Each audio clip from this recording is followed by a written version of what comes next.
बहुत खुश है। अगर जिला बन जाता है तो हमारे व्यापारी भाइयों के लिए बहुत फ़ायदा होगा उससे। अगर जिला बनता है तो सबसे पहले जिला अस्पताल का एक सेटअप आएगा, उसके साथ पूरा जितने डॉक्टर आएंगे, पूरी मशीनरीज आएगी, पूरी व्यवस्था आएगी। एक बहुत बड़ी समस्या यहाँ के निवासियों की, आसपास के लोगों की, सबकी समस्या का एक समाधान होगा। अब जब जिला अगर बनता है तो लोगों को कलेक्टर साहब यहाँ बैठेंगे, एसपी साहब यहाँ बैठेंगे, तो जाने की जरूरत नहीं पड़ेगी। खैरागढ़ का खैरागढ़ में हो जाएगा हमारा। जिला बनने के बाद खैरागढ़ का विकास बढ़ जाएगा। सीधे ही साफ तौर पर नज़र आ रहा है कांग्रेस का पल्ला भारी है।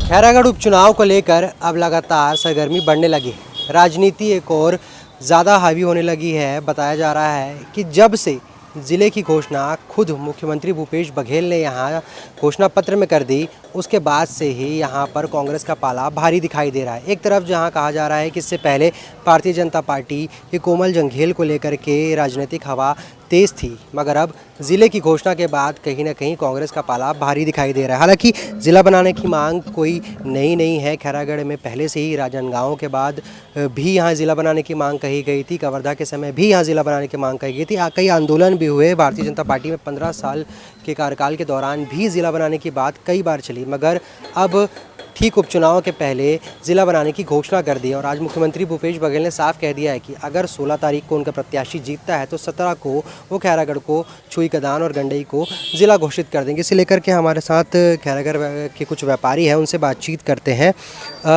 लगातार जिस तरीके से चुनावी माहौल के बीच एक बात आई ज़िला बनाने की, लंबे समय से बात चल रही थी कि खैरागढ़ को ज़िला बनाया जाए।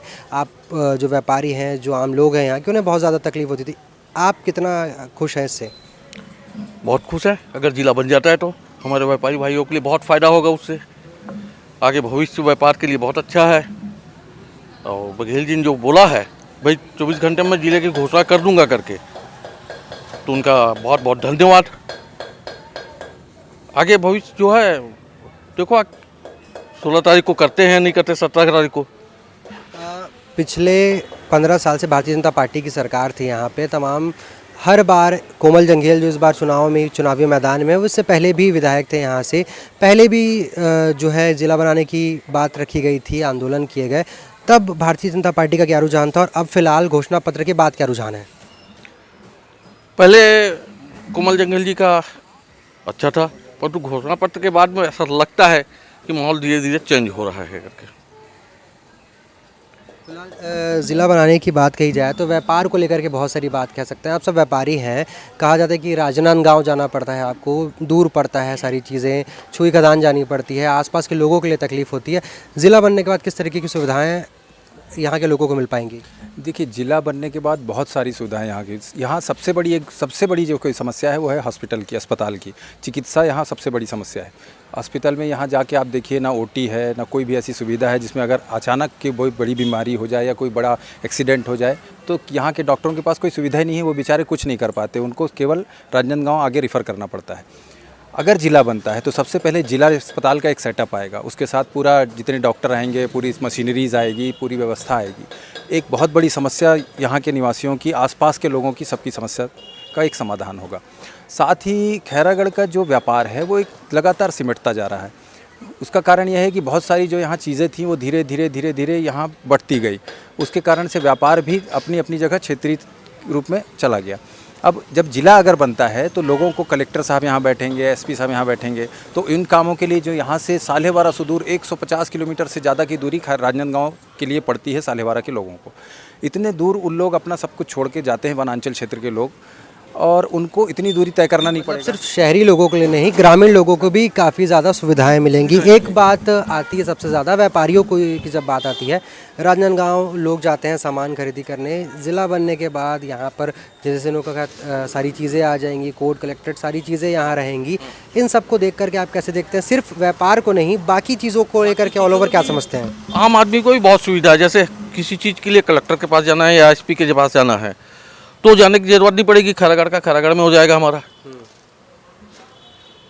आम पब्लिक के लिए भी बहुत सुविधा है और वकीलों के लिए भी बहुत सुविधा है। उसके साथ क्या होगा, जैसे बाहर के लोग हैं जो आज राजनांदगांव जा रहे हैं, गांव से जो लोग आ रहे हैं, भाई जब एक छोटा सा आदमी भी आता है, बस से बैठ के आएगा तो बस वाले का किराया बनेगा, उसके बाद वो उतरेगा, रिक्शे में जाएगा तो रिक्शे वाले का किराया बनेगा, फिर उसको दिन भर अगर वो काम में आया है तो एक छोटे से होटल वाले के यहाँ जाएगा, गुटखा खरीदेगा तो गुटके वाले का व्यापार बढ़ेगा।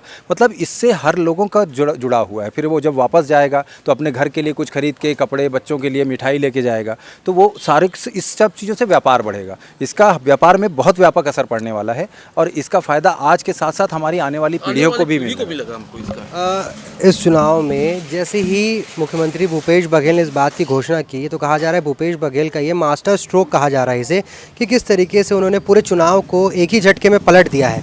अब अगर ज़िला बनता है, उन्होंने कहा है साफ तौर पर, अगर उनका प्रत्याशी जीतता है तो 16 के बाद 17 तारीख को वो ज़िला घोषित कर देंगे। तो इस बात को लेकर आप क्या कहते हैं? इस बात के लिए बहुत उत्साहित है हम लोग भाई इसमें, हम लोग कि मुख्यमंत्री जी का बहुत आभार प्रदर्शन करना चाहते हैं उनका कि उन्होंने इतनी बड़ी घोषणा करी। और जैसा उनका ट्रैक रिकॉर्ड रहा है तो उसमें से ये लगता है कि जिन जिन घोषणाओं को उन्होंने कहा है वो हमेशा पूरा करते आए हैं। तो हम लोगों की भी ये ऐसा विचार है कि वो आगे भी अपने बातों पे अटल रहेंगे और अपना पूरा करेंगे वादा हम लोगों से जो खैरागढ़ की जनता से उन्होंने किया है। और इसके लिए पूरी खैरागढ़ की जनता उनके लिए आजीवन आभारी रहेगी, क्योंकि हम लोगों ने भाजपा का कार्यकाल भी यहाँ देखा है 15 साल। उस समय भी जिला की भरपूर मांग हुई, आंदोलन हुए, कई महीनों आंदोलन चला, लेकिन कोई सुध नहीं ली गई। इनका कम से कम ये आभार है कि वो सुध तो ले रहे हैं, लोगों की मन की भावनाओं को समझ रहे हैं, जन भावनाओं को समझ रहे हैं। उस जन भावनाओं के अनुरूप उन्होंने, भले वो लोग कहें कि मास्टर स्ट्रोक है जो भी है, लेकिन वो जन भावना से जुड़ा मुद्दा है और वो हम लोग उनके लिए बहुत बहुत आभारी हैं। आप क्या करते हैं सर? मैं भी व्यापारी हूँ सर। व्यापारी हैं।